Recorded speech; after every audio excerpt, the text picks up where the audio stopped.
Tenemos con nosotros hoy a Manuel Arias Maldonado. Manuel ya ha estado con nosotros en Padilla presentando un libro que se titula La democracia sentimental, que yo creo que ha sido un libro muy importante y todavía todos los días, todas las semanas seguimos viendo aspectos que estaban anticipándose en el libro de Manuel.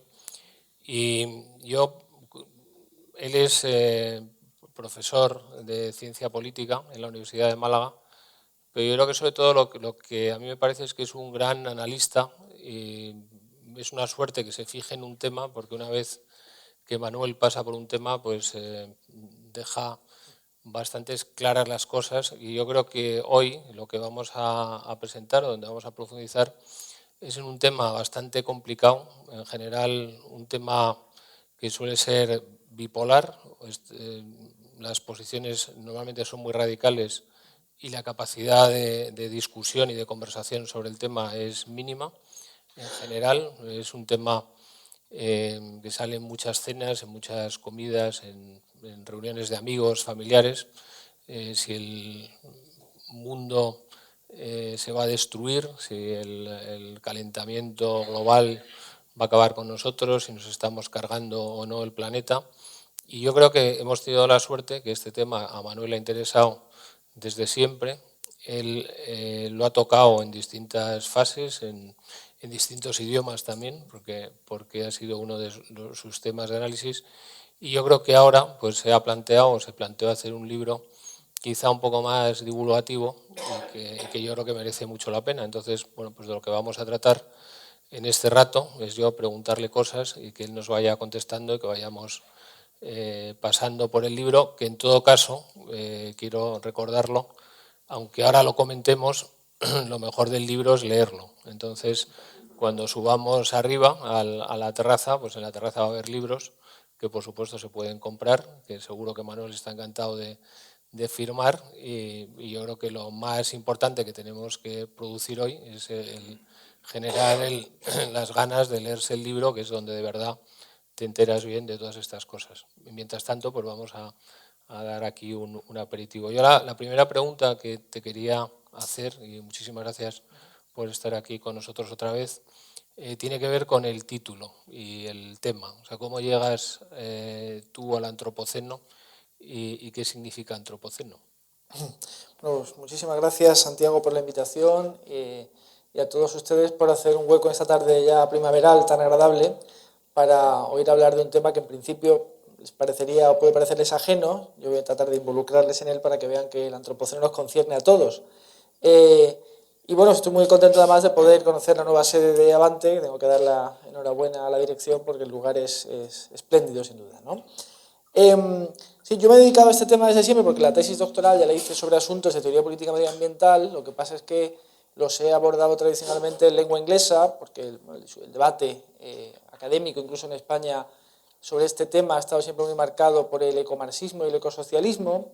Entonces, mi posición, que es más intentar entrar en un diálogo entre ecologismo y liberalismo, no estaba demasiado representada, y como además, en fin, razones curriculares aconsejaban el marcharme al inglés, pues en eso he estado durante muchos años, ¿no? Pero ahora me parecía que el momento era adecuado, también en parte por el moderado éxito de mi anterior libro, lo que me daba una voz quizá más reconocida en la esfera pública, de publicar en castellano, ¿no? Sobre este tema. Y la editorial elegida, bueno, pues ha sido Taurus, que es una editorial, bueno, dedicada al ensayo de, podríamos decir, alta divulgación, ¿no? De alguna manera.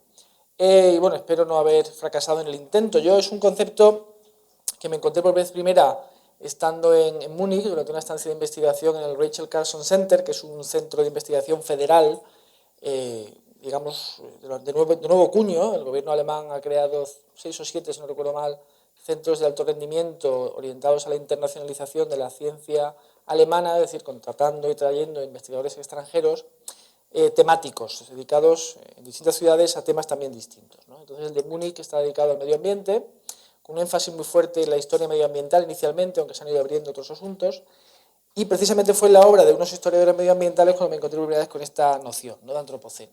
Pero la noción tiene un origen científico primeramente, ¿no?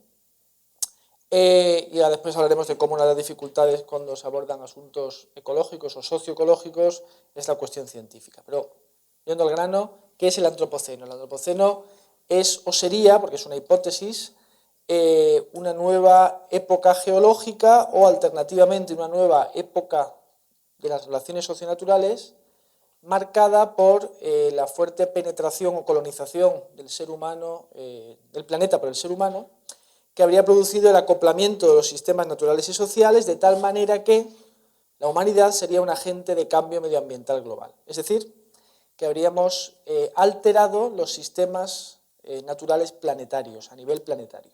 Y aquello que la humanidad hace o deja de hacer, por tanto, influye sobre el modo en que el planeta funciona. Y el mejor ejemplo, la manifestación más clara de esto sería pues, el cambio climático de origen antropogénico, porque el clima no deja de ser un sistema global. Lo que ocurre es que el concepto, a su vez, tiene una doble vertiente científica, porque en origen la propia palabra antropoceno surge de un hallazgo casual en el curso de una reunión científica entre investigadores de distintos campos, que tuvo lugar en el año 2001 en Cuernavaca, en México, y uno de ellos, Paul Crutzen, pues en el curso de una charla, decía, bueno, es que quizá no estemos ya en el Holoceno, sino que estamos en el Antropoceno, ¿no? Fue casi una ocurrencia. Pero esa ocurrencia ha demostrado ser muy fructífera. Y los primeros que enarbolan esta idea son los geólogos. Hay un grupo de geólogos agrupados bajo el denominado Anthropocene Working Group, ¿no? Es una especie de lobby dentro de la geología, de aquellos geólogos que creen que esta transformación del planeta a manos del ser humano habría dejado ya huella en el registro fósil de la Tierra. Y que, por tanto, esto haría acreedor a nuestra época de bautizar una nueva época geológica. Es decir, el Holoceno debería darse por terminado para darse por empezado el Antropoceno.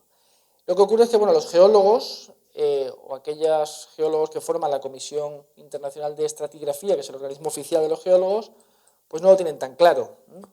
Y han requerido a este grupo de geólogos que defienden el Antropoceno pues que monten una solicitud, ¿no? Y busquen las pruebas de que así es, ¿no? De que identifiquen pues, esa marca, lo cual nos lleva al problema que después podemos abordar de cuándo empieza el Antropoceno. Bien, ya veremos si esa solicitud tiene éxito o no, pero hay otra vertiente del Antropoceno, que es la defendida por los científicos del sistema terrestre, que es una subdisciplina que empieza en los años 70 aproximadamente, que lo que hace es estudiar el funcionamiento de los ecosistemas y los sistemas naturales a nivel planetario. No regional o localmente, sino como algo global. Esto parte de la hipótesis Gaia de James Lovelock, ¿no? Es muy conocida, que básicamente sostiene que la Tierra es un organismo que se autorregula. Y, por ejemplo, el sistema climático o el sistema de circulación de agua de los océanos serían sistemas globales. Y expulsa a los parásitos, ¿no? Que somos nosotros. Bueno, corremos el riesgo de ser expulsados, ¿no? Pero lo interesante, y termino, es que si aceptamos el punto de vista de los científicos del sistema terrestre, que el Antropoceno adopte la forma de una época geológica oficialmente aceptada o no, pues es más irrelevante, ¿no? Pero eso sería en esencia el Antropoceno. Cuando en Antropoceno está la antropos es hombre, ¿qué hombres? O sea, ¿cuál es el sujeto, cuál es ese agente que está generando esos efectos? Porque es uno de los temas claves, ¿no? Sí, es un tema clave y fascinante a la vez, ¿no? Claro, cuando hablamos de Antropoceno hablamos de antropos, el antropos sería pues el humano, ¿no? Hay autores, porque claro, cuando los científicos dicen esto, los teóricos sociales, los humanistas y los filósofos, nos dedicamos a problematizar en buena medida lo que dice la ciencia en términos políticos, filosóficos, simbólicos, etc. Y uno de los problemas que plantea es ciertamente ese antropos, ¿quién es? Hay autores que consideran que es un poco megalómano dar a una época geológica el nombre de una especie, ¿no? Quizá no les falte razón. Pero otros se centran en la pregunta de, ciertamente, a quién estamos denominando humanidad, es decir, quién ha sido quien ha causado esa disrupción de los sistemas planetarios. Y aquí tiene una conversación, como digo, fascinante, donde hay distintas posturas, ¿no? Lo primero que hay que señalar es que, en términos de impacto, la causación solo cabe atribuirla a la especie en su conjunto, con independencia de cuál haya sido la responsabilidad diferenciada que hayan podido tener en el curso de la historia de las relaciones socionaturales distintos grupos sociales. Desde ese punto de vista, como señalaré enseguida, el inventor del motor de combustión tiene mucha más responsabilidad en la producción del cambio climático de origen antropogénico que un señor de Tanzania que a lo mejor no tiene ni coche, ¿no? Como es evidente. Pero no podríamos haber producido ese efecto agregado en el tiempo y en el espacio si no consideramos la unidad de especie en su conjunto. Claro, entonces una de las críticas que se formulan a la idea del antropos aquí es la de que no ha sido el ser humano en su conjunto, sino solo una minoría, en momentos históricos concretos, la que ha propiciado aquellas transformaciones, sobre todo tecnológicas, que han conducido hacia digamos, este medio ambiente alterado o transformado.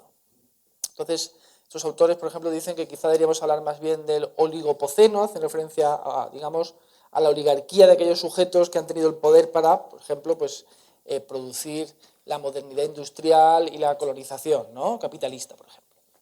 Otros autores, en cambio, dicen que el antropos en realidad esconde al capitalismo en su conjunto, que el capitalismo, y más concretamente el capitalismo fósil, es decir, aquel que se alimenta de CO2, sería el sujeto causante del antropoceno. Y por eso estos autores sugieren que lo denominemos no antropoceno, sino capitaloceno, ¿no?, para problematizar la denominación.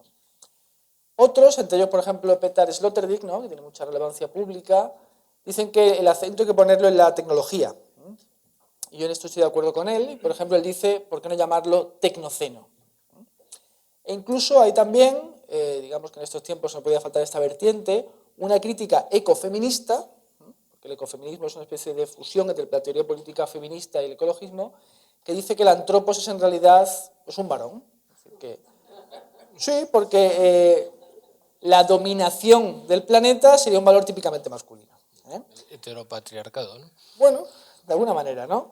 Entonces, como ves, la cuestión del antropos está muy discutida y no obstante lo peculiar que pueda parecernos alguno de esos argumentos, lo cierto es que si miramos los tratados internacionales orientados a abordar la cuestión climática, todos ellos, y después seguramente este tema volverá a aparecer, reconocen que las responsabilidades son compartidas entre los países desarrollados y los países en desarrollo, los países pobres, pero diferenciadas. No tenemos la misma responsabilidad y por tanto no tenemos tampoco las mismas obligaciones a la hora de procurar una mejora, ¿no?, de la condición climática. Bueno, aquí es indudable que lo que está afectando, decías que el tecnoceno te parecía una buena definición, lo que está afectando es la ciencia, y la ciencia es la que nos ha llevado a unas cotas muy altas de progreso, pero también nos ha llevado a esto. De alguna manera no estamos aquí en otra de las vertientes de lo que en filosofía se entiende como el fracaso de la modernidad. ¿Ha fallado la ciencia o hay que darle más tiempo? Bueno, creo que sí hay una conexión evidente con esta crítica a la modernidad y a la ciencia de la modernidad, ¿no?, que bueno, tiene mucho protagonismo en la Escuela de Frankfurt, por ejemplo, ¿no? Entonces, bueno, pues hay filósofos de raigambre alemana, casi todos, que llegan a afirmar que la ciencia, incluso el lenguaje, pues tiene un componente totalitario, ¿no?, un componente de dominación y de control. Lo que pasa es que esto creo que merece también su matización. Por una parte, decir, la ciencia o cualquier otra empresa humana es forzosamente ambivalente, produce efectos ambiguos y la propia modernidad es ambivalente y ambigua, ¿no? Hay algún historiador postcolonial de origen hindú que dice, bueno, bien, podemos criticar el capitalismo por haber generado, ¿no?, un aumento del CO2, pero también ha sacado de la pobreza a miles de millones de personas. La cuestión es que también, cuando hablamos sobre todo, hay otros aspectos del deterioro ecológico que quizá eran más visibles a ojos de cualquiera que quisiera atender a ello, ¿no?, sobre todo desde el romanticismo, que hizo una crítica temprana a este aspecto, digamos, dominador de lo científico, de lo racional. Pero el cambio climático es algo que no sabíamos que estábamos produciendo. El cambio climático es un descubrimiento, sobre todo en términos de ciencia robusta, bastante reciente, ¿no? O sea que es un efecto colateral y no intencionado del desarrollo humano. Y probablemente muchos de los deterioros ecológicos, incluso de los maltratos animales, podríamos decir, que van asociados con el progreso, bueno, son una consecuencia de hacer eso que hacemos, que es tratar de desarrollarnos, de mejorar nuestra condición, etc. No es algo que busquemos, digamos, explícitamente. Con todo, es evidente que creo que había que dejar espacio para una visión de la tecnología como algo radicalmente humano y no como algo que está separado del ser humano o que nos aliena respecto del medio. Y esto lo pondría en conexión con qué explicación podemos darle al hecho del antropoceno, ¿no? Es decir, dónde debemos buscar las raíces de esta apropiación humana del entorno, ¿no? Porque si lo hacemos, hay dos grandes corrientes de opinión. Una es la rusoniana, ¿no? Digamos, aquella que considera que el ser humano es, bueno, pues en general bueno por naturaleza, pero que además está en contacto armónico con el medio, pero que en determinado momento de nuestra historia, por influencia bien de las prácticas materiales o bien del pensamiento de autores que van en esta crítica desde Platón hasta Descartes, ¿no? Pues nos alienamos respecto del medio natural. Nos alejamos trágicamente de él y con ello perderíamos una parte de nuestra naturaleza, olvidaríamos que somos parte de ese mundo natural, que somos también animales, algo que, bueno, pues hubo que esperar hasta Darwin para que eso se hiciera presente con claridad en la cultura, ¿no? Esto lleva a unos planteamientos que podemos hablar de ellos, pues más radicales, decrecentistas, etc. Lo que a mí me parece mucho más realista, considerar que la especie humana se ha comportado en relación a su entorno como tenía que comportarse. ¿En qué sentido? Es decir, todas las especies tratan de sobrevivir, todas las especies tratan de transformar en la medida de lo posible el entorno para que se adapte a sus necesidades, pero solo la especie humana tiene la capacidad, la potencia, para transformar de la manera en que lo ha hecho el planeta. ¿Por qué tenemos esa capacidad especial?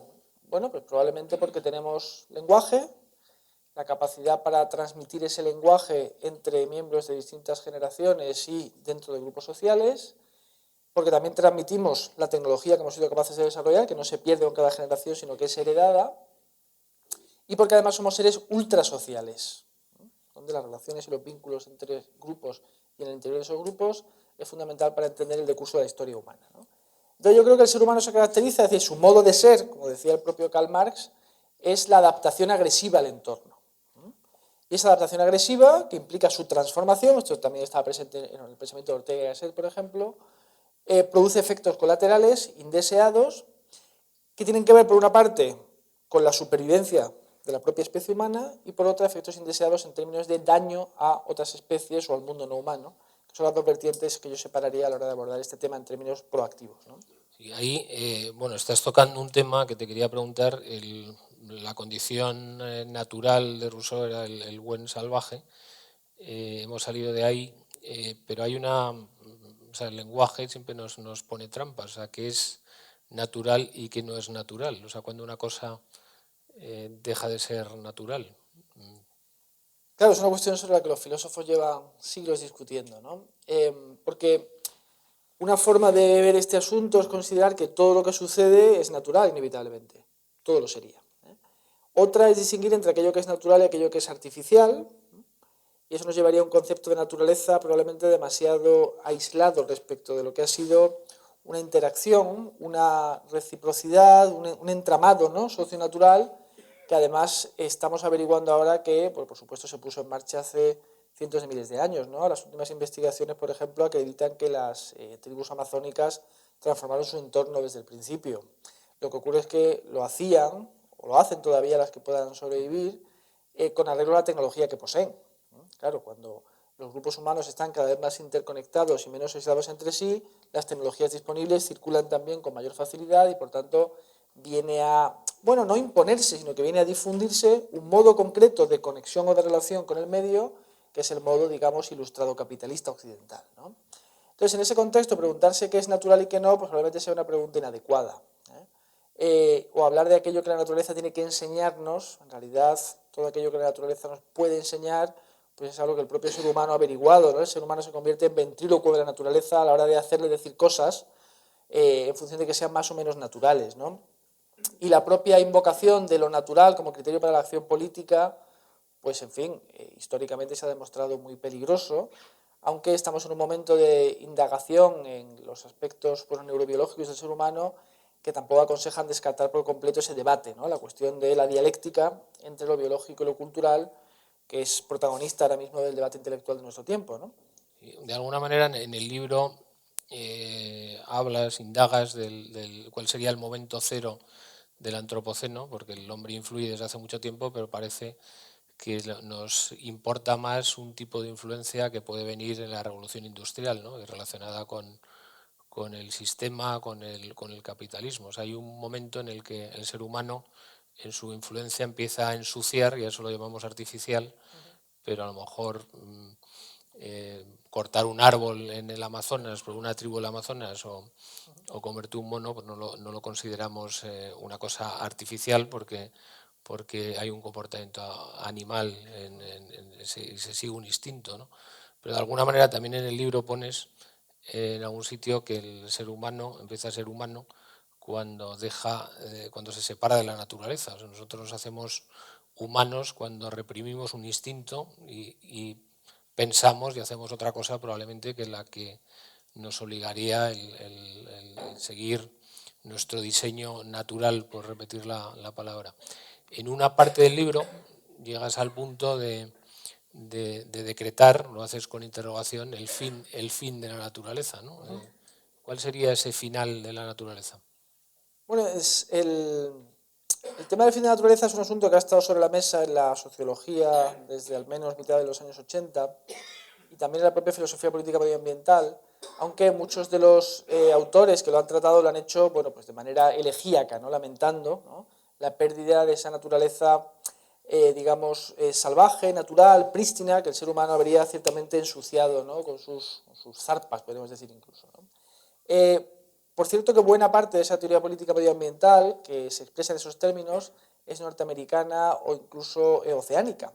Es importante porque hay también diferencias culturales que juegan un papel, porque en Europa tenemos una visión de la naturaleza más como una especie de jardín francés ordenado, trabajado por el propio ser humano, mientras que en el mundo norteamericano o anglosajón la idea del wilderness, ¿no?, de la naturaleza salvaje, claro, los grandes espacios naturales abiertos, ¿no?, de los que Estados Unidos está lleno, pues juega un papel más importante a la hora de, digamos, influir en el modo en que concebimos el mundo natural, ¿no? Aunque también es cierto que la idea de lo sublime propia de la filosofía ilustrada respondería más a la naturaleza espectacular que nos abruma, ¿no?, con su presencia, que es un tema que después podemos conectar con el del tiempo profundo tal vez, ¿no?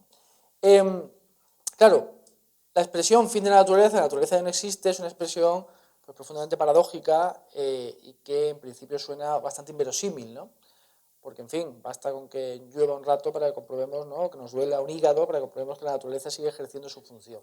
Entonces es una expresión que hay que tomar, no diré que con grano salis, pero sí al menos con las debidas precauciones. Pero significa básicamente que la naturaleza, tal y como estábamos acostumbrados a entenderla, es decir, como un sistema autónomo respecto del ser humano y escasamente influido por la humanidad, ya no es tal. Que hemos transformado materialmente la naturaleza en un grado y una escala que nos permitiría hablar del fin de la naturaleza o de algo parecido al fin de la naturaleza. Porque el propio cambio climático, si tiene un origen antropogénico, aunque también han existido y seguirán existiendo fluctuaciones naturales del clima, habla de esa pérdida de autonomía del mundo natural. No es menos cierto, claro, que las estructuras profundas de lo físico siguen conservando total independencia respecto de nosotros y digamos una desviación del planeta en su órbita respecto del Sol pues acaba con nosotros muy rápidamente, con lo cual es una cualidad ambigua que tiene también el propio antropoceno. Pero incluso hay biólogos que, bueno, pues, que vienen a decir que los biomas naturales están en claro retroceso y lo que tenemos son biomas influidos por el ser humano, ¿no?, en la propia composición de la tierra o de los elementos químicos, ¿no?, que nos encontramos en el suelo, por no hablar del tipo de semillas que cultivamos, o incluso, cuando hablamos de naturaleza profunda y de la influencia del ser humano sobre ella, nuestra capacidad cada vez mayor para indagar en nuestra propia estructura genética y realizar retoques en su interior que irá creciendo con el tiempo. En ese sentido, creo que sí podemos hablar del fin de la naturaleza o de algo parecido a ello para, de paso, no obsesionarnos con la naturaleza en el sentido puro o prístino, sino pensar más en una convivencia, ¿no?, o una relación socionatural donde, como he dicho antes, la interpenetración es constante. Me parece muy interesante la diferencia que haces entre el enfoque de los americanos de la naturaleza salvaje y la europea más de jardín, más o menos cuidado. Hay una película que a mí me gusta mucho, que vi hace poco, me acordé de una cosa que tiene que ver con esto, que se llama La conquista del oeste, que es una película muy larga que hacen, bueno, probablemente en un momento en el que querían explicar todo lo que pasó y al final el movimiento hacia el oeste pues es un movimiento hacia lo natural y probablemente destructivo, ¿no? Se pone el ferrocarril, se matan los búfalos, pues hay toda una metáfora antropocénica, ¿no? Océnica, sí. de antropocenización, ¿no? Y hay una imagen, en un momento, una historia, que está pues uno de los protagonistas, pues esto es una película muy coral, que es este actor que luego estaba en el equipo A, que se llama Sam Pepper, me parece. George Pepper, ¿no? O George Pepper. Y él hace como de militar y está defendiendo al ferrocarril de los indios. Y ya cuando decide no estar ahí, se va a ver a un amigo de su padre que está en una montaña, en una caseta de madera que se ha hecho él.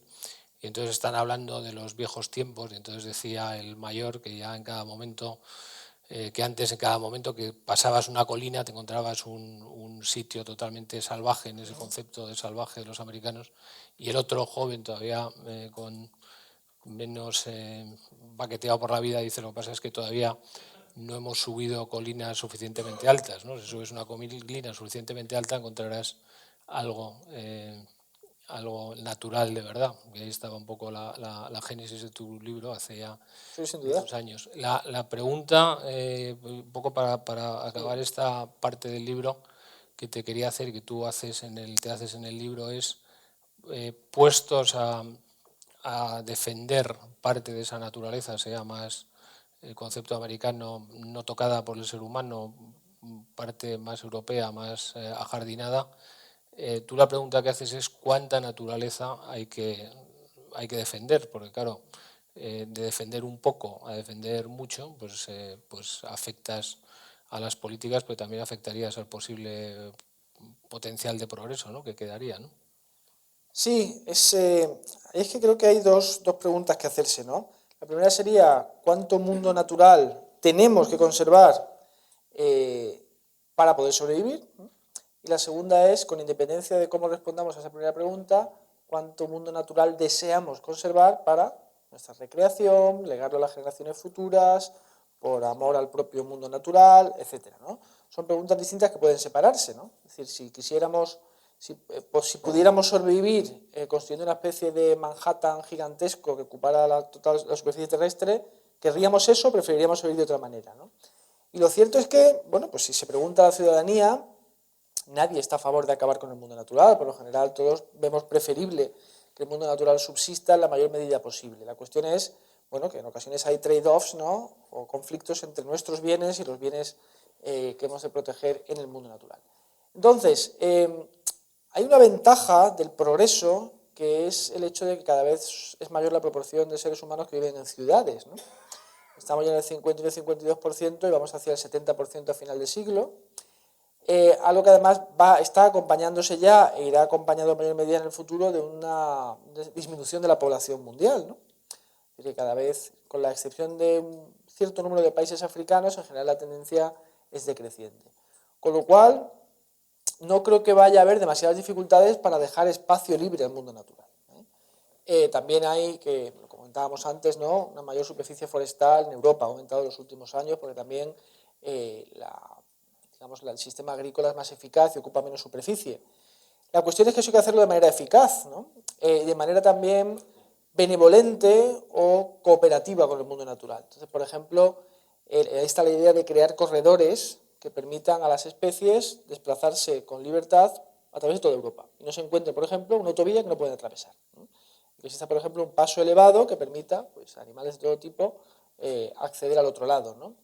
Hay incluso Edmund Wilson, que es un importante científico norteamericano. Él ha publicado un libro que se titula Half Earth, la mitad de la Tierra, y él sugiere que, bueno, deberíamos ir en esta dirección y dejar que la mitad del planeta, no en sentido de escuadra y cartabón, sino la mitad del planeta en total de la superficie, pues se desarrolle libremente, ¿no?, como forma de luchar contra el cambio climático y permitir un aumento de la biodiversidad, ¿no? Lo que ocurre, volviendo a lo que planteabas antes, o al ejemplo que planteabas antes, es que, claro, una cosa es la capacidad del ser humano para proveerse de carne para comer, ¿no?, en un poblado o en una pequeña ciudad, y otra cosa es una capacidad industrial, la que poseemos nosotros, que nos permite sacrificar 56.000 millones de animales al año para consumo humano, ¿no?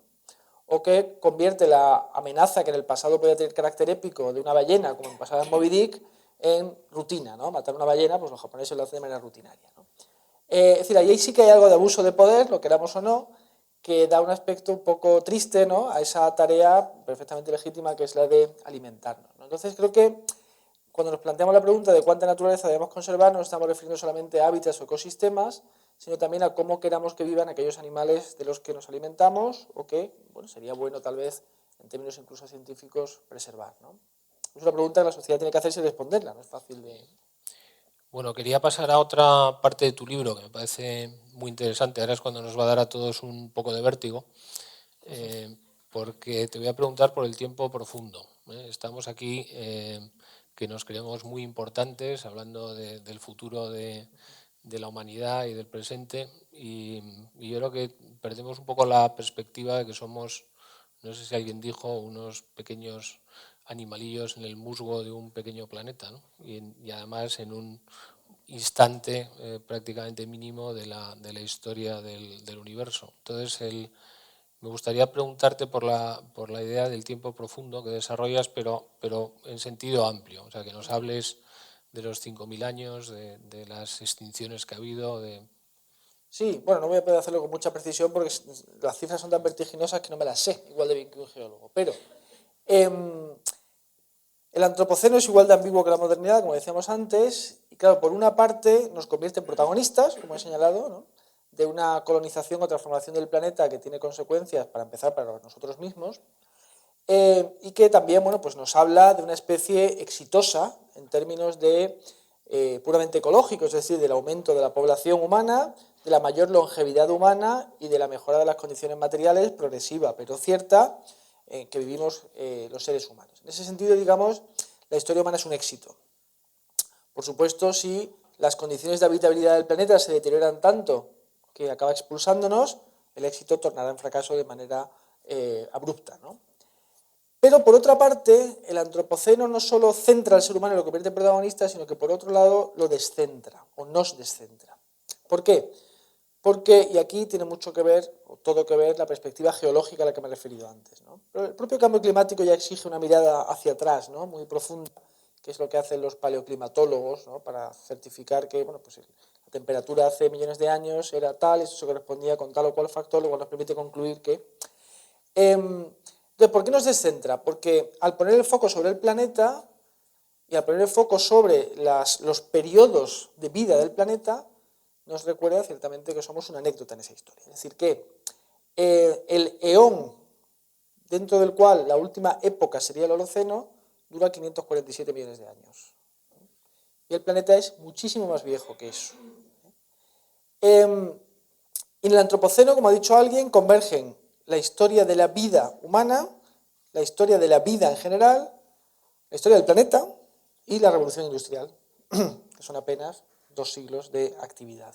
Y cuando miramos hacia atrás, hacia la historia del planeta, lo que vemos es una historia extremadamente violenta, pero prolongadísima en el tiempo. Es decir, que cuando hablamos de la posibilidad de que tenga lugar una sexta extinción debido a la actividad humana, cosa que muchos biólogos creen que, bueno, es un poco precipitado, más bien estamos en la posible tendencia de una sexta extinción, las otras 5 extinciones han tenido lugar, la mayor parte de ellas, debido a catástrofes planetarias, ¿no? Desde, pues, en fin, movimientos de placas tectónicas que separan el viejo continente de Pangea hasta la llegada de un meteorito que sume a la Tierra, ¿no?, en una total profundidad durante varios miles de años, ¿no? Así desaparecieron, parece, ¿no?, por ejemplo, los dinosaurios. Cuando cayó este meteorito parece que el 90% de las especies existentes desaparecieron en la Tierra. Y más en términos generales, el 90% de las especies que jamás han existido han desaparecido. Por eso dice Sloterdijk que la biología puede ser también una tanatología, ¿no? Tiene que ver con la muerte o la extinción de numerosas especies. Entonces, claro, desde ese punto de vista, evidentemente no somos protagonistas de casi nada, ¿no? Somos anecdóticos en la historia del planeta y probablemente volveremos a serlo, porque por mucho que tarde la especie humana en desaparecer, parece escrito que terminará por desaparecer. No quiero amargarle a nadie la tarde, pero parece que será el caso. Aunque ninguno de nosotros lo veremos, es quizá la buena noticia. El otro día hubo una noticia, hace como un mes, un poco triste, porque habían descubierto un planeta, un posible planeta compatible con la Tierra, en una galaxia relativamente cercana, y por lo visto ha saltado por los aires porque ha habido un agujero negro que se lo ha tragado. Entonces, si teníamos esperanza, ya hay que buscar otra. Eso es peor que un crash inmobiliario, ¿no? Sí. Sí, no, iba a añadir que el tiempo profundo es un descubrimiento en realidad muy reciente, ¿no? El tiempo profundo, digamos que es constatado en el siglo XIX, influye la teoría de Darwin, que le permite, digamos, buscar un ancestro común en las profundidades, ¿no?, de la evolución natural, porque hasta hace poco, en realidad, pues lo que pensábamos era que la historia empezaba con el ser humano, ¿no? O sea, la historia bíblica de la creación la tomábamos como la historia literal del planeta. Y claro, ¿cuál es el problema del tiempo profundo en esos términos?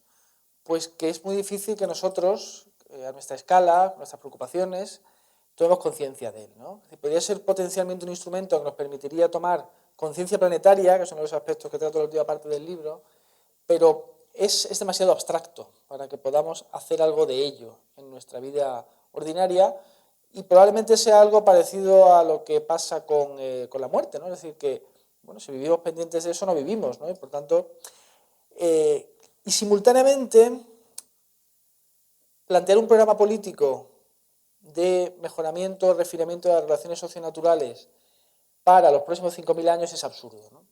Es decir, tenemos que pensar en términos de 50, 100, 200 años, y eso en una sociedad, que después lo retomaremos, donde no ya es que estemos pensando en términos de ciclos electorales de 4 años, sino que pensamos en términos de debate de un día en las redes sociales.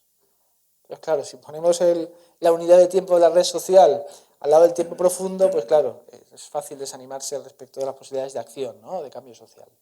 Un poco lo que tú ya anticipabas en la democracia sentimental, ¿no? Que estos temas que son complejos no se pueden resolver al hilo de una emoción, ¿no? De todas maneras, uno de los, yo creo que lo has comentado antes, me gustaría que lo centraras, lo resaltaras un poco más. Uno de los límites que tú planteas son los límites planetarios en contraposición a otros límites que denominas naturales, ¿no? Que por lo menos hagamos las cosas suficientemente bien como para no llevar a una extinción más o menos inmediata en los años, pues eso, 50, 100, 150 que nos van a preocupar, ¿no? Sí. ¿Cuáles son esas cosas que no se puede dejar de hacer? Claro, el ecologismo ha insistido tradicionalmente en la existencia de unos límites naturales más o menos absolutos, que es algo que ya el propio Marx pues descartaba, ¿no? Es decir, que los límites naturales en buena medida son una función de las relaciones sociales y de las capacidades tecnológicas del ser humano, ¿no? Es decir, que el ser humano es capaz de convertir en un recurso para su supervivencia o para su mejoramiento, pues bienes naturales como determinados minerales, ¿verdad?, que en principio estaban ahí inertes y al que nosotros damos uso, ¿no? Igual que se ha hablado, por ejemplo, durante mucho tiempo de el fin del petróleo, ¿no? Pero es que se va a terminar y qué vamos a hacer entonces, y probablemente abandonemos el petróleo antes de que se termine, ¿no?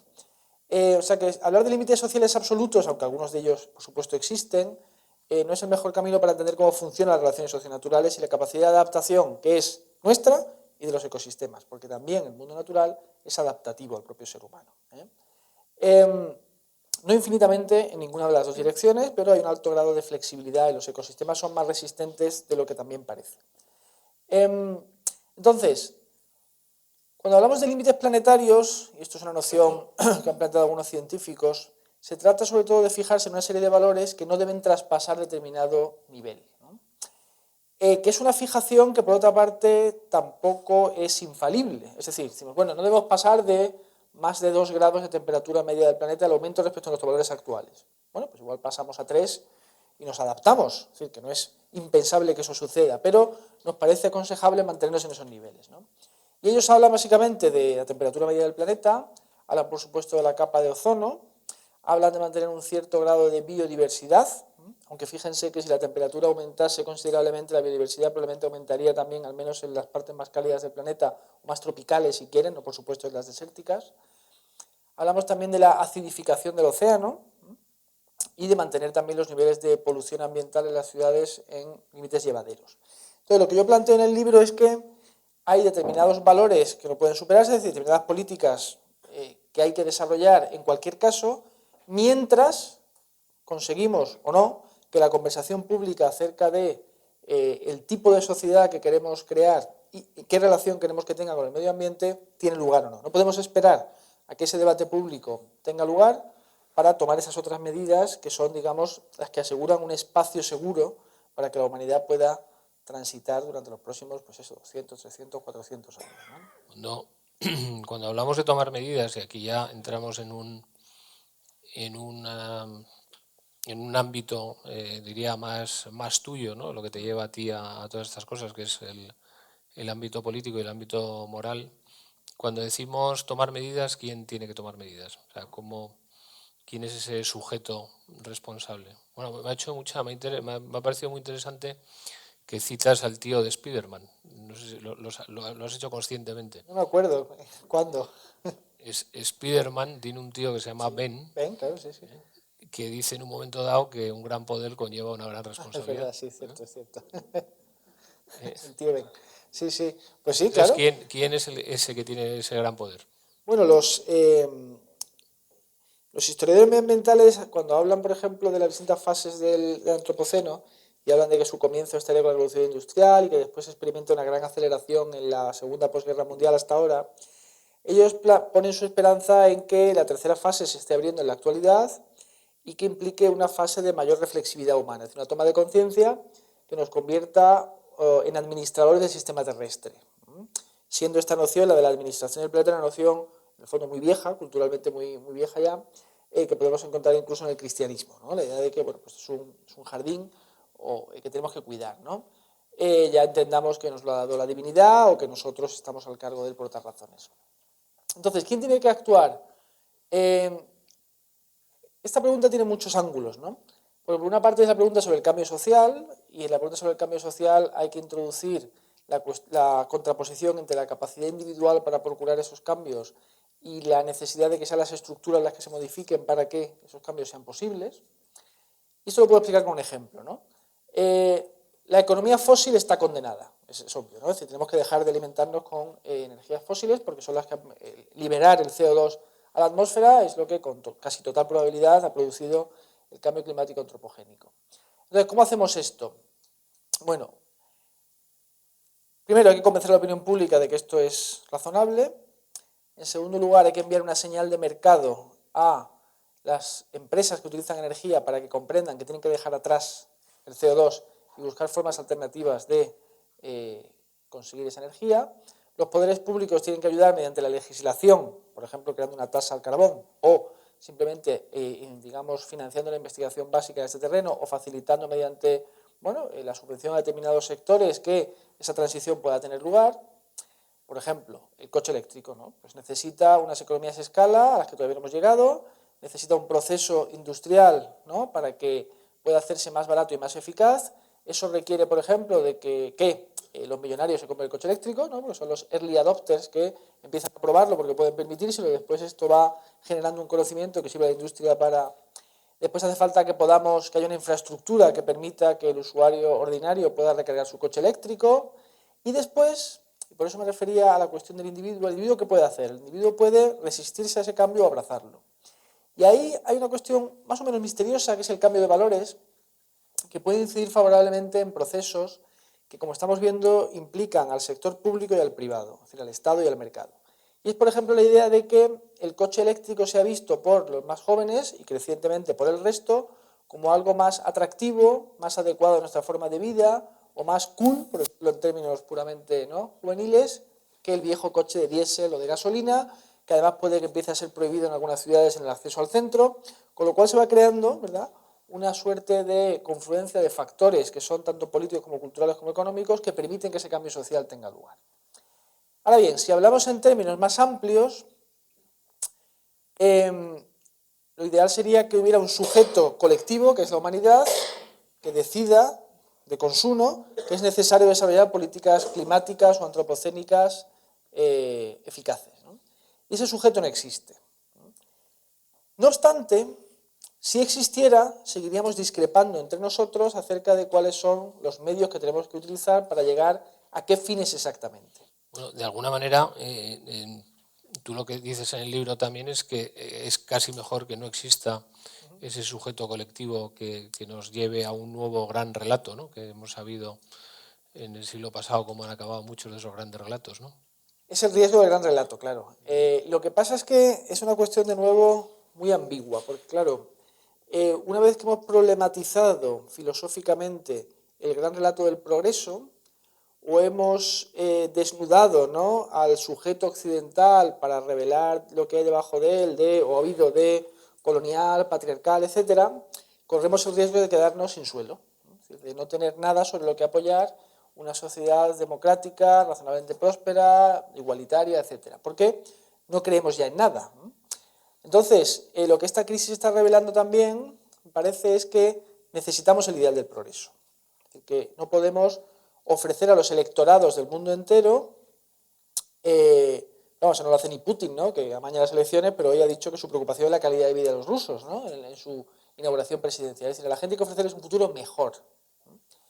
Y por tanto no puedes ofrecerles una utopía de la austeridad, ¿no?, o del sacrificio en nombre del medio ambiente. Eso no va a funcionar electoralmente, salvo que, bueno, pues tenga lugar una catástrofe climática de tal magnitud que se suspendan las garantías democráticas y pasemos a otra fase. Pero como todavía no estamos en eso, y espero que jamás estemos, hay que encontrar maneras de hacer atractivo el cambio social orientado o que incluya políticas de sostenibilidad y de refinamiento. Tú ahí haces una propuesta, yo creo, entiendo que es una propuesta muy interesante, vuelves a Stuart Mill, ¿no? Y en el fondo tu salida de todo esto se basa en el liberalismo bien aplicado, ¿no? ¿Crees que la solución de esto sigue estando en la democracia liberal, ¿no? Creo que sí, entre otras cosas porque, y esto se podría aplicar también al feminismo político, por mucha crítica que ecologismo y feminismo dirijan a la sociedad liberal es aquella donde el ecologismo y el feminismo han prosperado, ¿no? Es decir, aquella donde ha tenido lugar el cambio social orientado en la dirección que ambas ideologías han propugnado. Porque está en la propia estructura de la sociedad liberal el favorecer el debate público entre distintas concepciones del bien, formas de vida, valores, etcétera. Y se van asimilando aquellos valores que resultan, digamos, ganadores en esa pugna pública, es decir, aquellos que asimilan el concepto de verdad pública, ¿no? Es decir, y los propios verdes alemanes, como sabes, son pioneros en el sistema de partidos europeos. En los años 60, cuando eran más radicales de lo que son ahora, que son mucho más realistas y moderados, ellos decían que no eran ni de izquierdas ni de derechas, que querían estar más allá de izquierda y derecha, y lo decían porque encontraban la misma polución industrial en la Unión Soviética que en Estados Unidos. Y de hecho podían encontrar más en la Unión Soviética que en Estados Unidos, ¿no? Con lo cual ninguno de esos dos modelos les valía. Sucede, y aquí la gran incógnita sería probablemente China, ¿no?, que está emergiendo en los últimos años como la alternativa liberal a la democracia liberal, es una especie de autoritarismo de partido único pero con libertades económicas. En principio, una dictadura no es el mejor lugar para producir sostenibilidad. ¿Por qué? Porque tú necesitas, a la hora de aplicar políticas de sostenibilidad, legitimidad, consentimiento, cooperación y eficacia. ¿Puede esto replicarse en un sistema autoritario? Bueno, China está preocupada por el cambio climático, China invierte en placas solares, China quiere reducir su contaminación. O sea, quizá China dé una respuesta inesperada a esta pregunta, pero tradicionalmente se ha pensado, creo que con buenas razones, que una sociedad pluralista es más capaz de generar esas soluciones. Claro, si los chinos van a robar la tecnología que desarrollan en Occidente, la respuesta no valdría, ¿no? El liberalismo político creo que sigue siendo la solución, pero claro, el liberalismo es una cosa muy amplia, ¿no? Y hay que recurrir a aquellos autores que con más facilidad nos permiten encontrar soluciones adecuadas a un problema que puede plantearse, creo que lo hago en el libro de manera muy sencilla, ¿no? Y es que la pregunta es si las libertades de las que nos hemos dotado no han terminado siendo contraproducentes o no han generado algunos de los problemas que tenemos ahora que resolver, ¿no? En el sentido de que tener muchos hijos, tener varios coches, consumir mucha energía, encender siempre la luz del aire acondicionado, son actos privados que nos parecen y que son individualmente considerados insignificantes, pero cuando se suman a todos los demás coches, niños y aires acondicionados del mundo, produce un efecto agregado que es peligroso para... O darte una ducha o comerte una hamburguesa, ¿no? Igualmente, claro, sí, efectivamente. O incluso pues renovar el vestuario cada año, ¿no? Porque también hay un coste ¿Cuál es el medioambiental. dato? Porque es muy interesante. ¿De Digo, la ropa? No de me la ropa. acuerdo, Un no me kilo de acuerdo. ropa me parece que son 25 kilos Una mejor de memoria que gases de yo efecto invernadero. para los números, ¿eh? Claro, O sea, que cada vez que cambiamos el vestuario, eso es, la huella ecológica de la nueva camisa que uno se compra, agregada a todas las camisas, es muy considerable. Y la industria de la moda tiene un problema que, digamos, se trabaja en ello, pero no ha acabado todavía de resolver. Entonces, lo que decía es que, claro, si el crecimiento económico a toda costa pone en peligro los valores que queremos realizar en términos de igualdad, autonomía o libertad, pues el crecimiento económico puede convertirse en un problema, ¿no? Y ahí autores como Mill lo que nos permiten es acomodar las teorías acerca del crecimiento económico y la libertad individual para permitir aquellas restricciones que se hagan necesarias para conseguir resultados sostenibles. No obstante todo lo cual, lo principal a mi juicio, podemos hablar de esto, es movilizar los ingenios humanos en la dirección de las políticas climáticas y sostenibles. Porque yo creo que cuando esos ingenios se movilicen en esa dirección, las soluciones aparecerán. Y por eso la sociedad liberal me parece la más propicia para este fin, ¿no?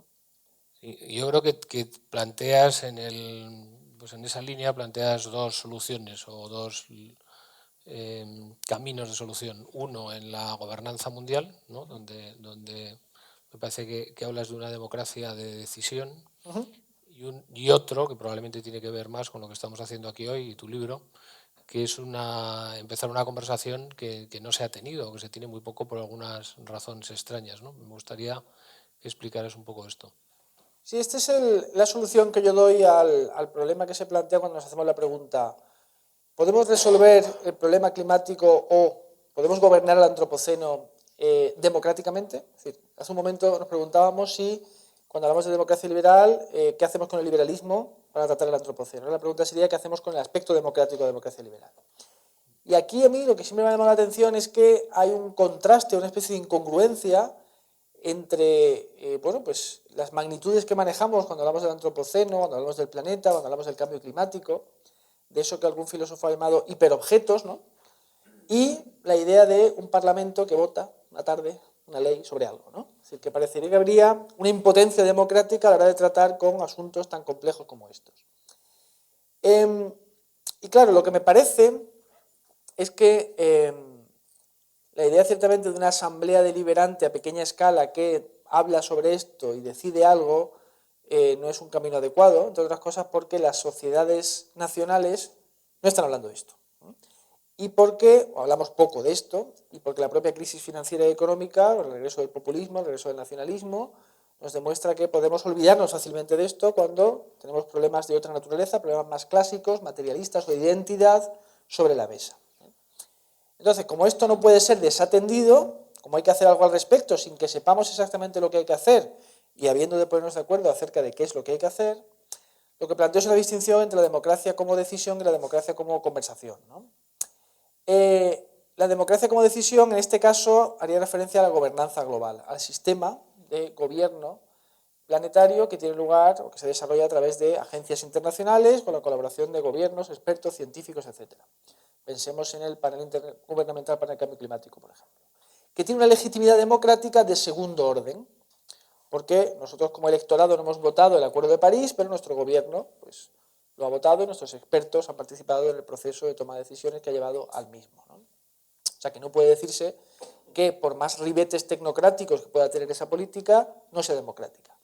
Unos ribetes tecnocráticos que son inevitables cuando hablamos de asuntos que requieren de el consejo experto científico, porque para empezar, sin la ciencia, ni siquiera tenemos conciencia de que el problema existe, con lo cual, evidentemente, tenemos que contar con lo que dicen los científicos. Pero simultáneamente sería deseable que hablásemos sobre qué queremos hacer con esto. Es decir, que hablásemos sobre cómo queremos ser sostenibles y cómo queremos relacionarnos con el mundo no humano. Hablar significa también hacer o dejar de hacer, ¿no? El otro día leía que en Alemania en los últimos 30 años ha aumentado en un 10%, o sea, del 1 al 11, si no recuerdo mal, el número de vegetarianos, muchos de ellos por razones éticas, ¿no? Entonces, digamos, eso no es necesariamente algo que digas, sino lo que haces y que produce un impacto sobre el mercado porque puede generar también un efecto de imitación a otras personas, etc. Eso es cambio cultural, ¿no? Y no obstante, hay que tener en cuenta que cuando hablamos de esfera pública, es necesario distinguir, no hay una esfera pública única. Hay distintas esferas públicas y hay públicos especializados que sí se preocupan de esos temas y que sí abordan estos temas. Y que estos temas se conviertan en protagonistas de la conversación pública ampliamente considerada es más difícil. Pero quizá haya oportunidades u ocasiones en las que esto tenga lugar, como cuando bueno, pues vemos que aumenta la intensidad y frecuencia de los huracanes en el Caribe, o sucesos climáticos similares que puedan llevarnos a debatir, si quiera sea durante un tiempo, estos asuntos, ¿no? Y ahí volvemos siempre un poco a lo mismo, ¿no? Cuando decías antes que son las sociedades que han progresado las que se preocupan por las libertades, con lo cual eso genera ámbitos donde se pueden desarrollar bueno, pues, movimientos que no se hubieran desarrollado nunca si no hubieran tenido esas libertades. Y luego también el progreso, son las sociedades que han progresado más las que se preocupan más por la ecología. Las sociedades que no han progresado, sus preocupaciones ecológicas son nulas, ¿no? Entonces, de alguna manera, los enemigos del sistema surgen probablemente de la bondad o del bienestar o del progreso del propio sistema, ¿no? ¿Tú tendrías en esto la esperanza, yo intuyo que sí, que dentro de unos años el antisistema sea menos ecologista que el propio, o sea, que haya de alguna manera un cambio de protagonismo en el ecologismo, donde sea el liberalismo, la democracia liberal la que lleve la agenda de esta reorganización, precisamente por haber tomado conciencia, y que los antisistemas sigan usando otras cosas, miles, todas las que se les ocurran, pero en esta pierdan un poco el paso porque están probablemente radicalizando demasiado el planteamiento? Sí, yo creo que eso de hecho ya está sucediendo en parte, es decir, el propio Acuerdo de París, pero el conjunto de legislación medioambiental vigente en las sociedades occidentales, aunque bueno, hay desarrollos, pues, en fin, lamentables, como el intento en Estados Unidos de desmantelar toda la legislación de la Agencia Medioambiental, ¿no? Americana en los últimos, el desarrollo de los últimos años, ¿no? Con la llegada de Trump al poder, bueno, Trump al fin de cuentas creo que será un episodio de cara al futuro. Yo creo que las democracias liberales ya han demostrado que se toman este problema en serio y que, digamos, son capaces de reaccionar al mismo, ¿no? A nivel de debate público, claro, el ecologismo ha sido muy radical desde el principio, pero aquí hay que tener en cuenta varias cosas. Por una parte, en ocasiones, si no eres radical, no te oyen. Lo hemos visto también con el feminismo en buena medida. Es decir, y eso crea el problema de que puedes arrasar las cosas a tu paso, pero de otro modo quizá no te hagan caso, ¿eh? Porque el que está en su casa pues, alimentando una preocupación personal, pero no se coaliga con otros y no sale a protestar, quizás es ignorado, ¿no? Es una paradoja de la protesta. También es verdad que para que la protesta sea eficaz no basta con que se quede en la calle o en las manifestaciones, sino que tiene que traducirse en acción legislativa, ¿no? La cuestión es que el ecologismo radical, el ecologismo haber sido radical, ha maleducado a la opinión pública también con esto, porque nos ha educado en la idea del apocalipsis, que tenía que llegar tarde o temprano. Es decir, en los años 70 se publicaba que en 1 o 2 generaciones el planeta ya estaría desertizado o que habría habido algún otro tipo de colapso socioecológico. Y como esto no ha sucedido, resulta muy difícil vender la idea de que ahora sí esto va en serio y este es el final para todos, ¿no? Diga lo que diga la ciencia. Porque además no sabemos si va a ser el final para todos exactamente. Es decir, es de momento, el cambio climático es una preocupación que tenemos que tomarnos en serio a la manera en que tomamos una póliza de seguros, ¿no? Hay que hacer aquello que nos permita evitar los peores resultados concebibles, pero tenemos que hacer aquello que es posible dentro de lo razonable. No tenemos todavía datos en la mano que avalen una acción radical que sería la que el ecologismo más extremo defendería, que es básicamente pues, el decrecentismo capitalista, desmantelar, ¿no?, la sociedad tal y como la conocemos, e ir hacia una vida mucho más comunitaria, más modesta, más austera, ¿no? Eso, como digo, me parece muy poco realista. Lo que ocurre Ahí ¿es posible volver al paraíso o de otra manera ha habido alguna vez paraíso? pues probablemente no, claro, la nostalgia por la edad de oro es una constante cultural que se registra desde el principio de los tiempos, ¿no? Es una, eso se ve también en la propia historia de Adán y Eva, ¿no? Es decir, es una racionalización de las penas que tenemos que pasar en este mundo, la idea de que existe en el pasado una edad de oro o alternativamente que en el futuro podemos acceder a, ¿no?, un paraíso que, bueno, las ideologías prometen en esta vida y las religiones prometen en otra, ¿no? Pero claro, es un anhelo puramente humano porque, como digo, nos molesta, nos entristece, nos provoca pesadumbre vivir con estas restricciones, ¿no? Pero quería añadir que el espejo del ecologista radical es el negacionista climático, ¿no? Que tampoco tiene razón. Entonces, por eso me parece urgente plantear la cuestión medioambiental en términos más moderados y realistas, porque es importante que el debate no esté protagonizado por esas dos facciones, ¿no?, que se encuentran a ambos extremos y que, digamos, se necesitan mutuamente en el fondo, porque no son las que más fácilmente pueden llevarnos a soluciones razonables en un tema que creo que tiene que concernirnos a todos, ¿no? Yo ahí es donde decía yo que la suerte que tenemos de que tú te has preocupado por este tema es que tenemos un análisis mucho más sensato y centrado. ¿Cuál sería tu foto, tu diagnóstico, después de todo este análisis que has hecho, lo que consideras que es el estado de la cuestión ahora mismo? O sea, ¿cómo estamos desde el punto de vista ecológico? Bueno, me acuerdo siempre de aquello que decía Moncho Alpuente, de que la situación es alarmante pero no preocupante, ¿no? Muchas gracias. No creo que sea alarmante, quiero decir, hay que poner las cosas en perspectiva. Pasa igual que con el feminismo, ¿no? Lo he traído a colación en varias ocasiones porque feminismo y ecologismo, aunque tienen sus precedentes históricos evidentemente, saltan a la luz pública en Europa en un momento parecido, ¿no? Que es el surgimiento de los nuevos movimientos sociales en los años 60, se consolidan durante los 70, van ganando densidad teórica. Y claro, cuando pensamos que el ecologismo político probablemente como movimiento social está consagrado en el Día de la Tierra del año 1970 en Estados Unidos y consideramos todo aquello que se ha avanzado en términos de concienciación pública y legislación estatal en esta materia, pues es mucho el camino que se ha recorrido en poco tiempo. Y con el feminismo pasa igual, ¿eh?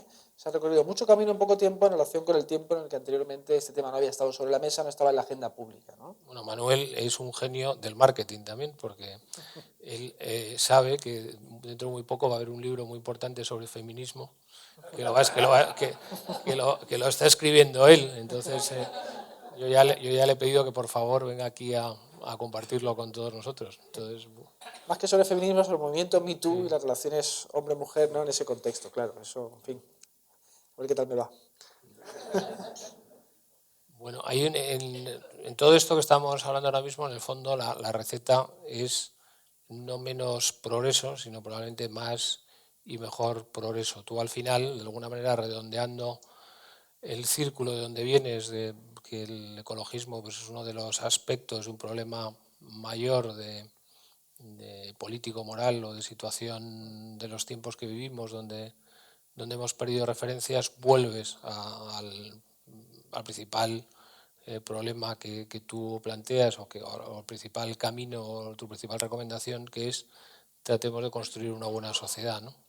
Sí, hablo de la ilustración ecológica, ¿no? Es decir, de desarrollar los valores de la ilustración incorporando esta dimensión que, como había pasado con la mujer, no estaba incorporada en la ilustración original porque la ilustración es hija de su tiempo, a fin de cuentas, ¿no? De las circunstancias pues, filosófico-políticas y morales que no son las nuestras y a veces somos un poco injustos con nuestros ancestros cuando hacemos presentismo y proyectamos nuestros valores contemporáneos 3 o 4 siglos atrás en el tiempo. Entonces, entre las distintas alternativas que en el libro dibujo, que tienen que ver con, bueno, pues el radicalismo rusoniano por una parte, la hiperaceleración tecnológica por otro, yo creo que los valores de la ilustración siguen siendo debidamente refinados y corregidos los más adecuados para estos fines, ¿no? El gran desafío pendiente yo creo que es que cada vez un mayor número de ciudadanos tome conciencia de que somos todos nosotros criaturas terrenales y que por lo tanto tenemos que preocuparnos por la habitabilidad o las condiciones de habitabilidad del planeta del que en última instancia dependemos. Yo creo que una vez que se avance en ese terreno, será mucho más fácil que en el futuro nos parezcamos a, no sé, todos a Suecia antes que a un vertedero de Los Ángeles, por ejemplo, ¿no? Yo creo que el libro no vamos a seguir porque hay que comprárselo, como hemos dicho. Me gustaría que nos dieras, porque tenemos temas muy del día a día, tenemos alrededor cosas que están pasando que tienen mucho que ver con lo que tú habías ya anticipado en tu libro La democracia sentimental y toda la contaminación emotiva que hay en la política.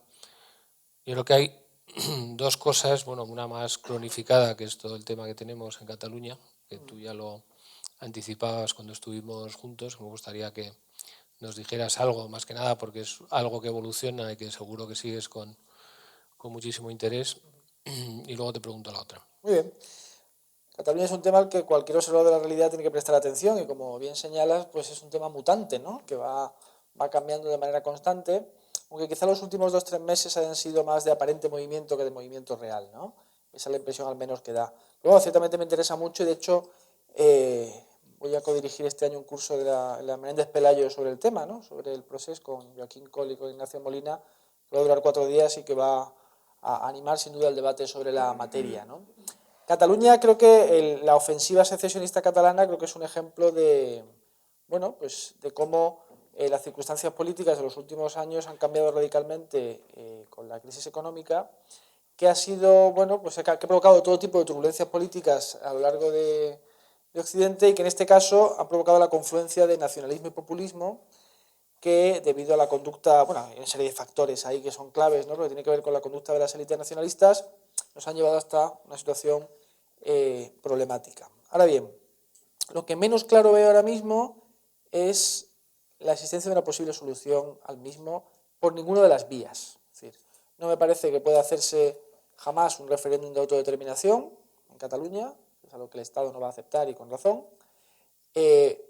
Añadiendo entre paréntesis que si el 80% de los catalanes fueran separatistas, no estaríamos hablando de esto.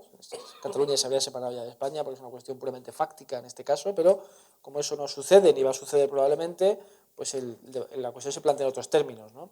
Y por lo tanto el derecho de autodeterminación no es una vía adecuada.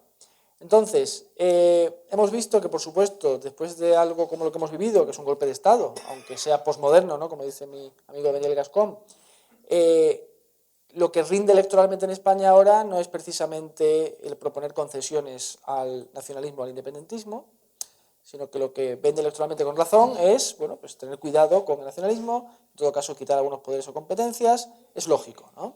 Es la dirección en la que apunta a Ciudadanos, el PP menos porque es más responsable, porque está gobernando, es la razón principal, ya veremos en campaña qué dice. Y claro, esto lo que hace es complicar la solución.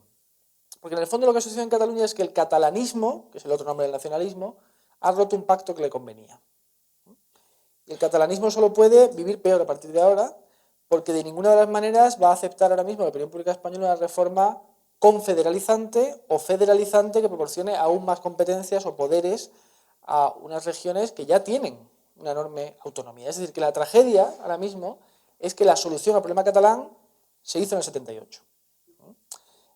Al catalán y al problema vasco, a los dos. Entonces, claro, pensar en estas circunstancias, en abrir una reforma constitucional, ahora, que no se limite al título octavo, sino que sea una reforma constitucional amplia, con la idea de dar una épica a las nuevas generaciones y de renovar el pacto social, eso es imposible. Es imposible porque tenemos un sector de la izquierda que va a sacar el tema de la monarquía y la república, tenemos tendencias, digamos, opuestas en la clase política. Unas van a demandar un Estado federal más igualitario, otros van a demandar un Estado confederal donde el País Vasco y Cataluña sigan diferenciados y tengan más poderes de los que tienen ahora, y todo eso hay que votarlo. Entonces, Pedro Sánchez, que ha tenido el mérito ya en 2 ocasiones, en Alemania y ayer en Inglaterra, de ir a explicar el problema catalán a audiencias extranjeras, eso hay que agradecérselo, decía, bueno, nosotros proponemos una reforma federal de la Constitución con su referéndum. Claro, entonces tú haces un referéndum en estas circunstancias y en Gerona votan a favor el 15%, en Vizcaya un 25%, en Barcelona un 52%, ¿y qué legitimidad tiene esa Constitución? ¿No? Ninguna. Entonces yo creo que estamos forzosamente estancados for the time being, como dicen los anglosajones, ¿no? Salvo que se produzca algo, bueno, pues en principio inesperado, que es una victoria del bloque, que no es tal, constitucionalista en Cataluña, que propicie un cambio en las instituciones de gobierno de la Generalitat, y esto permite abrir la puerta a una perspectiva nueva. Pero ni siquiera eso asegura una salida fácil a lo que me parece que es una situación endiablada en la que, no obstante, quien más tiene que perder es el nacionalismo, ¿no? Ahora mismo. Tiene que pensar en recuperar la autonomía que todavía no ha podido recobrar con el 155. Así lo veo yo al menos, ¿no? Muy bien, la otra cosa que te quería preguntar, pues más delicada probablemente, pero como has escrito sobre ello y con gran fortuna y éxito y yo creo que habilidad intelectual como siempre, me arriesgo, que es la sentencia que hemos recientemente bueno, pues hemos conocido respecto a un hecho absolutamente triste y asqueroso, pero que al final ha tenido que tener una graduación desde el punto de vista de tipología delictiva y que ha generado, por un lado, pues un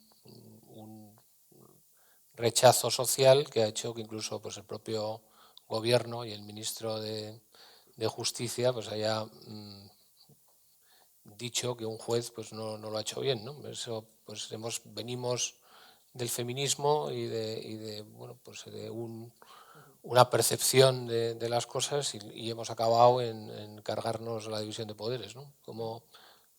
¿Cómo ves esto? Yo tengo que decir que por culpa suya me leí la sentencia, que son 370 folios. Bueno, voy a empezar diciendo algo que es medio humorístico, pero que digo también en serio, que es que un debate que no se ha abierto es que habría que prohibir San Fermín, ¿no? Y todas las fiestas populares de naturaleza similar, ¿no? Yo a mis hijos ya se lo he prohibido, ¿eh? Pero bueno. Ese es el camino, ¿no?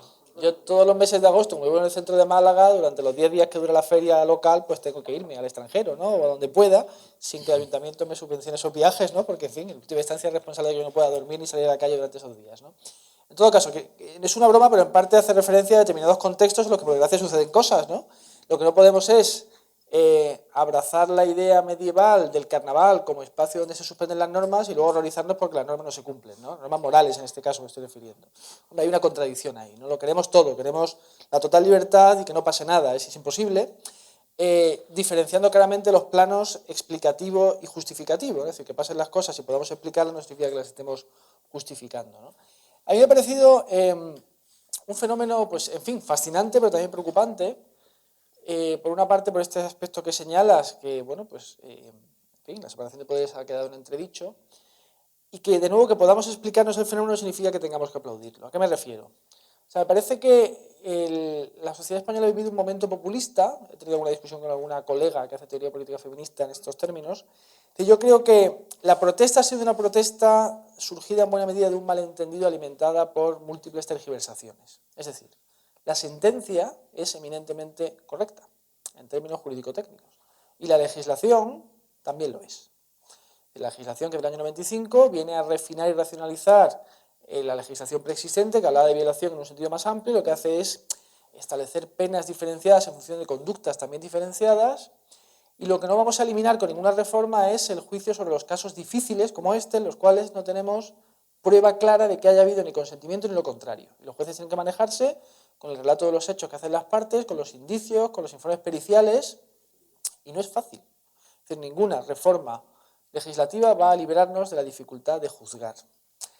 Entonces, la protesta ha sido un malentendido porque creo que ha sido una protesta legítima contra los delitos sexuales, y es evidente, estadísticamente, que los hombres son peligrosos para las mujeres en esos términos, más peligrosos en aquellos países que están menos desarrollados, ¿no? Y leí que hay 100 violaciones diarias en la India, que es un país más grande que España, por supuesto, pero quiero decir que en los países desarrollados hay un mayor grado de prevención y de control, pero aún así me parece que es un problema que está pendiente de resolución, es decir, esa especie de déficit sexual masculino que conduce a una mayor agresividad hacia el otro sexo.